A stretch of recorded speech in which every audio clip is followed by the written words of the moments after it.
আসসালামু আলাইকুম। বাংলাদেশে আওয়ামী লীগ নিষিদ্ধ হয়েছে। এই মুহূর্তে এর চেয়ে হাস্যকর বিষয় পৃথিবীতে আর কিছুই নাই। বাংলাদেশ আওয়ামী লীগ এবং বাংলাদেশ এই দুটো একই সূত্রে গাঁথা এবং এতটাই ওতপ্রোতভাবে জড়িত যে বাংলাদেশ থেকে বাংলাদেশ আওয়ামী লীগ যদি বাদ দিতে হয় তাহলে আমি মনে করি বাংলাদেশের নামটাও চেঞ্জ করে দেওয়া উচিত। বাংলাদেশের নাম পূর্বের নামে দেওয়া লাগবে পূর্ব পাকিস্তান, তাইলে আমার কোনো আপত্তি নাই। ঠিক আছে, পূর্ব পাকিস্তানে আওয়ামী লীগ নিষিদ্ধ। এর কারণ কি? এর কারণ আগেও একবার পূর্ব পাকিস্তানে আওয়ামী লীগ নিষিদ্ধ হয়েছিল। কিন্তু আপনি বাংলাদেশ নাম থাকবে আর সেখানে আওয়ামী লীগকে নিষিদ্ধ ঘোষণা করবেন, এটা আসলে হাস্যকর বইকে আর কিছুই হতে পারে না। বাংলাদেশ আওয়ামী লীগ এমন একটা দল যেটা বাংলাদেশকেই সৃষ্টি করেছে। এখন ধরেন আমার বাড়ি, আপনাকে আমি ভাড়া রাখলাম, এখন আপনি আমাকে নিষিদ্ধ করলেন যে বাড়ি এলাই বাড়ি থাকতে পারবে না, খাতে পারবে না, শুতে পারবে না। তো এটা হাস্যকর ছাড়া আসলে আর কি বলা যেতে পারে? বাংলাদেশ আওয়ামী লীগ যদি আপনার বাংলাদেশের ছোট একটি দলও হতো, তাও কি আসলে এইভাবে নির্বাহী আদেশের মাধ্যমে খাতা কলমে ছোট একটা দলকে নিষিদ্ধ করা সম্ভব না।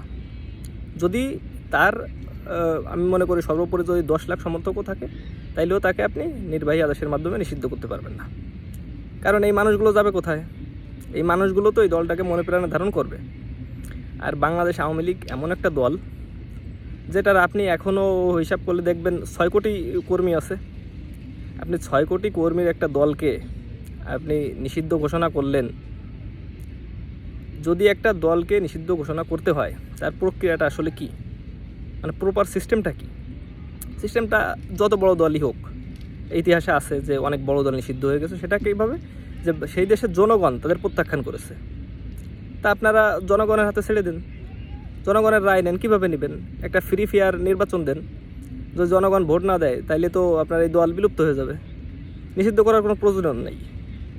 কিন্তু আপনি খাতা কলমে আওয়ামী লীগের মতো একটি দলকে যে আপনি নিষিদ্ধ করছেন, আপনি ভাই কোথা থেকে আসছেন?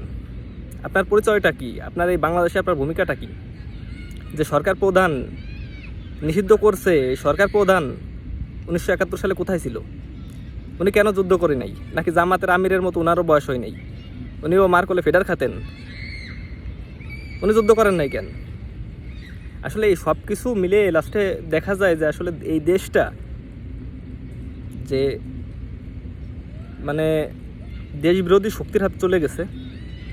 দেশবিরোধী শক্তি এখন দেশটাকে পরিচালনা করতেছে। এটা বোঝার জন্য আসলে এখন আর কোনো ক্যালকুলেশনের প্রয়োজন হয় না। স্পষ্ট তো দেখা যাচ্ছে যে দেশবিরোধী শত্রু, গণশত্রু এই দেশটাকে দখল করছে। এই দেশ যতদিন থাকবে, বাংলাদেশ আওয়ামী লীগ ততদিন থাকবে। বাংলাদেশ থেকে বাংলাদেশ আওয়ামী লীগ বাদ দিলে বাংলাদেশই থাকবে না, পূর্ব পাকিস্তান হবে। আমার কোনো আপত্তি নেই, আপনি আওয়ামী লীগকে বাদ দেন, দেশের নামও চেঞ্জ করে দেন। ভাই এই দেশে আওয়ামী লীগ বাদ দিলে আপনি আর লোক কই? আপনি এই ক্ষমতা এইভাবে কি দখল করে রাখতে পারবেন? ভাই যে দলের 6 কোটি কর্মী, এই দলরে আপনি নিষিদ্ধ কোন বুদ্ধিতে করলেন? আপনি কি ভাত খান না ঘাস খান?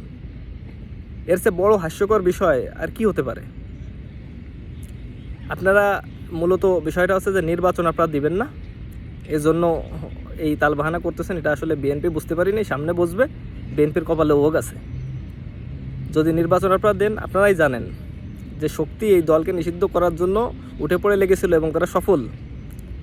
আসলে বাংলাদেশ আওয়ামী লীগের বিরুদ্ধে যে আন্দোলন হয়েছে, বাংলাদেশ আওয়ামী লীগকে নিষিদ্ধ করার জন্য, সরকারের সমর্থন নিয়ে কোনো রাজনৈতিক দল আন্দোলন করতে পারে?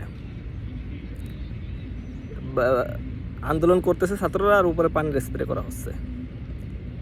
আসলে কোনো রাজনৈতিক দলের আন্দোলন সরকারের সমর্থনে হতে পারে না। হতে পারে যদি সরকারের সমর্থনে কোনো পার্টি গঠিত হয়, কিংস পার্টি, তাহলে হতে পারে। মানে এটা এখন প্রমাণিত হয়ে গেল যে আপনারা কিংস পার্টি না পান, জাতীয় নাগরিক পার্টি, কিংস পার্টি। মানে হাসি ছাড়া এর রিয়াকশনে আমি আর কিছু দিতে পারতেছি না। বাংলাদেশ আওয়ামী লীগের যে সর্বনিম্ন যে কর্মী একেবারে প্রত্যন্ত অঞ্চলে, সেও বলতেছে যে আওয়ামী লীগ নিষিদ্ধ করে তাতে আওয়ামী লীগের কী বাল ছিঁড়া গেছে। মানে ভাষাটা শুনতে খারাপ শোনা যাচ্ছে, কিন্তু সবার রিয়াকশন হলো এটা, যাতে কি হবে? আওয়ামী লীগের আপনি খাতা কলমে নিষিদ্ধ করছেন, এটা আওয়ামী লীগের কী ক্ষতি হবে? আওয়ামী লীগ নিষিদ্ধ করছে, আওয়ামী লীগের কোনো কার্যক্রম চলবে না? আপনি আওয়ামী লীগকে দাবায় রাখতে পারবেন? এই বাংলাদেশে এরকম কোনো শক্তি আছে আওয়ামী লীগকে দাবায় রাখার? বাংলাদেশ থাকলে বাংলাদেশে আওয়ামী লীগ থাকবে, আর বাংলাদেশ না থাকলে থাকবে না। বাংলাদেশ যে পরিচালনা করতেছে যারা, তারা আসলে সব দেশ বিরোধী শক্তি। এজন্যই বাংলাদেশ আওয়ামী লীগকে নিষিদ্ধ করা সম্ভব হয়েছে। ভাই, আওয়ামী লীগে যদি 1000 নেতাকর্মী থাকে, 1000 নেতা হিসাব করলে তার ভিতর আইবি একজন।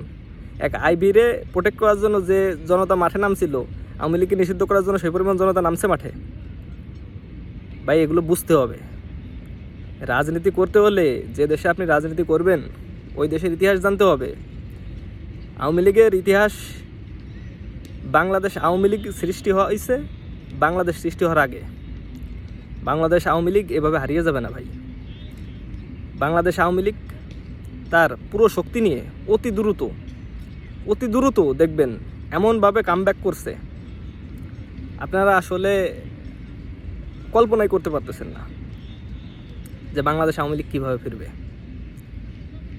আপনারা যারা বাংলাদেশ আওয়ামী লীগকে নিষিদ্ধ করছেন তারা নির্বাচনে আসেন।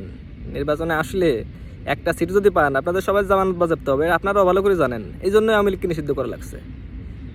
আর এটা যার কোনো রকম বোধ বুদ্ধি আছে সে স্বাভাবিকভাবে বুঝতে পারে, যার ন্যূনতম রাজনৈতিক ধারণা আছে, যে একটা দলকে খাতা কলমে নিষিদ্ধ করলে, যত ছোট দলই হোক, ওতে আসলে ওই দলের কিছু যায় আসে না। আর যখন সেখানে আওয়ামী লীগের মতো বড় একটি দল, 6 কোটি সমর্থকের একটি দল, সেখানে আসলে এটা নিতান্তই হাস্যকর একটি ব্যাপার।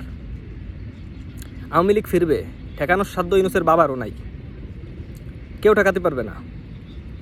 আওয়ামী লীগ বাংলাদেশের মাটিতে আওয়ামী লীগ রাজনীতি করবে, এটা আপনি ঠেকাতে পারবেন না। এটা আপনার বাবাও ঠেকাতে পারবে না। আপনার দেশ বিরোধী শক্তি জামাত, শিবির, রাজাকার, আওয়ামী লীগকে ঠেকানোর সাধ্য আপনাদের নাই। আওয়ামী লীগ মাঠে নামলেই চোখি ধোঁয়াশা দেখবেন, কুয়ো। আসলে আমি আওয়ামী লীগের খুবই নগণ্য একজন কর্মী। আমার রিয়াকশনে হয়তো আপনাদের কিছু যায় আসে না, কিন্তু আওয়ামী লীগে এরকম কর্মী আছে যারা মাঠে নামলে আমার একার রিয়াকশনে কিছু না গেলে আসলেও, কিন্তু যখন 1 কোটি লোক মাঠে নামবে তখন কিন্তু ভাই যাবে আসবে, তখন দাবায় রাখা সম্ভব হবে না। বাংলাদেশে যে চক্রান্ত চলতেছে বাংলাদেশকে নিয়ে, আসলে বাংলাদেশকে গৃহযুদ্ধের দিকে ইউনূস ঠেলে দিতে চাচ্ছে, ইউনূসের ক্ষমতা দীর্ঘস্থায়ী করার জন্য।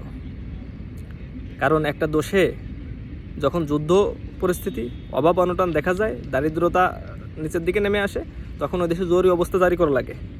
আর জরুরি অবস্থায় গণতন্ত্র থাকে না, এটা বাচ্চাও বোঝে। জরুরি অবস্থায় গণতন্ত্র নাই, আর গণতন্ত্র না থাকলে নির্বাচন দরকার আছে? দরকার নাই। তাহলে আপনি ক্ষমতায়, আপনারে জনগণ লাথ হয়ে নেওয়াবে না চেয়ারেতে। আপনি এই বয়সে বেইজ্জতি হতে আইছেন, আপনার বেইজ্জতি আর ঠেকানোর কোনো সিস্টেম নাই। এই পৃথিবীতে আর কেউ ঠেকাতে পারবে না। আপনার যতই যে বাবারা থাকুক বহির্বিশ্বে, কোনো লাভ নাই, আপনি বেইজ্জতি হবেন। আমি সর্বোপরি বলতে চাই, বাংলাদেশের যে কর্মীরা, আমি দেখছি আওয়ামী লীগের যারা কর্মীরা, তারা কেউই গাবলাই নেই। সবাই তুমুল শক্তি নিয়ে মাঠে নামার জন্য প্রস্তুতি নিচ্ছে। বঙ্গবন্ধু কন্যা জননেত্রী শেখ হাসিনা যখন ডাক দেবেন, তখনই সব আমরা তুমুল গতিতে, প্রতাপে আমরা রাজপথ দখল করব। রাজপথ অতি দ্রুত আমাদের দখলে চলে আসবে। কোনো অবৈধ অসাংবিধানিক সরকার আমাদের নিষিদ্ধ করলে আমাদের তাতে কিছুই যায় আসে না। জয় বাংলা, জয় বঙ্গবন্ধু, জয় তু দেশরত্ন শেখ হাসিনা।